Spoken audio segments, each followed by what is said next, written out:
విజయనగరం జిల్లా కొత్తవలస మేజర్ పంచాయతీలో పరిధిలో ఉన్నటువంటి రాజన్న కాలనీలో ఉన్నటువంటి ఆ వాసులంతా తీవ్ర ఇబ్బందులు ఎదుర్కొంటున్నామంటూ ఈరోజు కలెక్టరేట్కి వచ్చారు. ముఖ్యంగా చూసుకుంటే ఆ ప్రాంతంలో ఉన్నటువంటి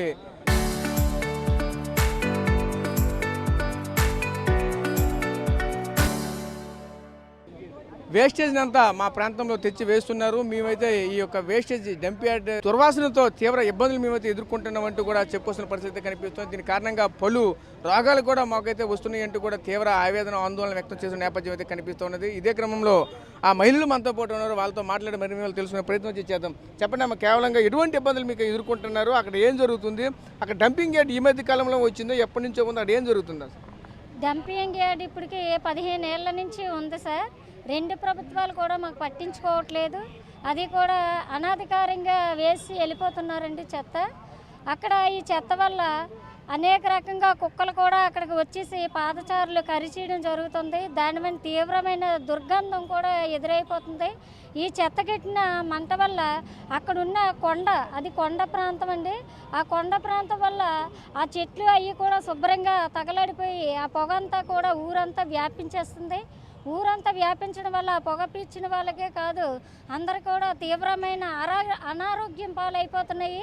మలేరియా, టైఫాయిడ్, డెంగ్యూ అటువంటి అనేక రకమైన వ్యాధులు, దానితోడు నీళ్ళ విరోచనాలు, చాలా రకమైన వ్యాధులతో చాలా బాధపడుతున్నామండి.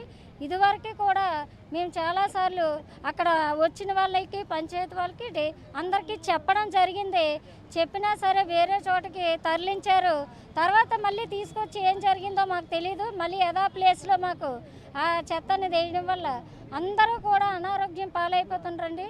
దానితోడు ఇప్పుడు మన ఊర్లోకి ఎవరైనా వద్దామన్నా చూసి మా ఊరిని చూసి ఏటమ్మా ఊరికి 100 మీటర్లు కూడా దూరం లేదండి, అంత దగ్గర ఊరిని ఆనుకొని ఉంది ఆ చెత్త.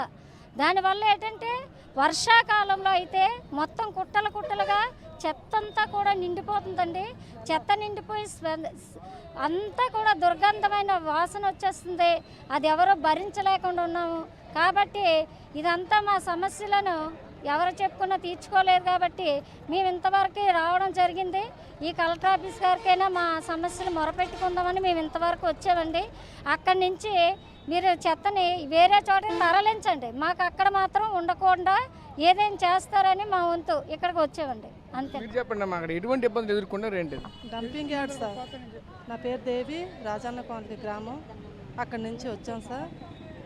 డంపింగ్ యార్డ్ అనేది 2 ప్రభుత్వాలు కూడా ఏమీ మాకు చేయలేదు.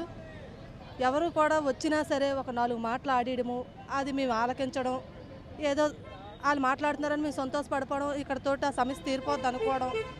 కానీ ఎవరు వచ్చినా సరే ఎవ్వరూ ఏమీ చేయలేదు. దయచేసి ఆ డంపింగ్ యార్డు తీసేయాలని మేమందరమే కోరుకుంటున్నాము. దయచేసి వాళ్ళందరూ కూడా ఆలకించి విని అంటే అక్కడ స్థానికంగా ఉన్నటువంటి అధికారులు కానీ, పంచాయతీ అధికారులు కానీ, లేదంటే అక్కడ లోకల్గా ఉన్నటువంటి మీ ఎమ్మెల్యే కోలా లలిత్ కుమార్ గారు దానిపైన ఎటువంటి స్పందించట్లేదు. అందరికీ చెప్పాను సార్. అందరికీ ఎంఆర్ఓకి, విఆర్ఓకి, లలిత్ కుమారి గారికి అందరికీ చెప్పాము మా బాధలన్నీ. ఎంఆర్ఓస్ కూడా వెళ్ళడం జరిగింది సార్. అవన్నీ చేసుకొని ఇంకా వాళ్ళ పని అది అవ్వలేదని చెప్పేసి మేము ఇక్కడ వరకు వచ్చాము. దయచేసి రాత్రులు కూడా ఊర్లోకి రాకుండా భయం పడుతున్నాం. కుక్కల సమస్యలు, స్మెల్ రావడం, వాంతులు, విరేచనాలు, జ్వరాలు, విపరీతమైన బాధలు ఉన్నాయి సార్ రాజన్న కాలనీ గ్రామంలోని. దయచేసి అది తొలగించాలని చెప్పేసి మేము ఇంత దూరం వచ్చాం సార్. మీరు చెప్పండి, ఏ విధంగా ఇబ్బంది పడుతున్నారు? రాజన్న కాలనీ అండి.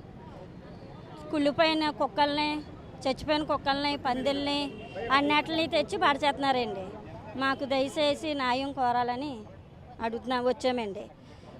సో చూసాం కదా, ఈ గ్రామస్తులంతా కూడా ఒకేసారి ఈ ప్రాంతానికి అయితే చేరుకున్నారు. ఎందుకంటే ఆ ప్రాంతంలో ఉన్నటువంటి డంపింగ్ యార్డ్ సమస్యతో తీవ్ర ఇబ్బందులు అయితే మేమైతే పడుతున్నామంటూ కూడా చెప్పుకొస్తున్నారు. ఎన్నో ప్రభుత్వాలు అయితే మారుతూ ఉన్నాయి, అక్కడ అధికారులు మారుతూ ఉన్నారు, మా సమస్య మాత్రం తీర్చట్లేదు అంటూ కూడా చెప్పుకొస్తున్న నేపథ్యం అయితే కనిపిస్తుంది. ఇదే క్రమంలో ఈరోజు కలెక్టరేట్కి వస్తే కలెక్టర్ అయినా సరే దీనిపైన స్పందించి మా సమస్యకి ఫుల్ స్టాప్ పెడతారంటూ కూడా ఒకవైపు అయితే చెప్పుకొస్తున్న పరిస్థితి కనిపిస్తుంది. స్థానికంగా ఉన్నటువంటి ఎమ్మెల్యే పట్టించుకోలేదు, అలాగే స్థానికంగా ఉన్నటువంటి ఆ పంచాయతీ అధికారులు కూడా ఏమీ పట్టించుకోవట్లేని పరిస్థితి కనిపిస్తుంది. ఆ వాసనకైతే మేమైతే దగ్గరకు కూడా వెళ్ళలేకపోతున్నాం. ఏం చేయాలో మాకైతే తోచట్లేదు. దాని పట్ల ఎన్నో రోగాలు కూడా మాకైతే వస్తున్నాయంటూ కూడా ఆ గ్రామస్తులు ఆవేదన వ్యక్తం చేస్తున్న పరిస్థితి కనిపిస్తూ ఉన్నాయి. కెమెరా పర్సన్ నాయుడుతో రాజేష్, RTV, విజయనగరం నుంచి.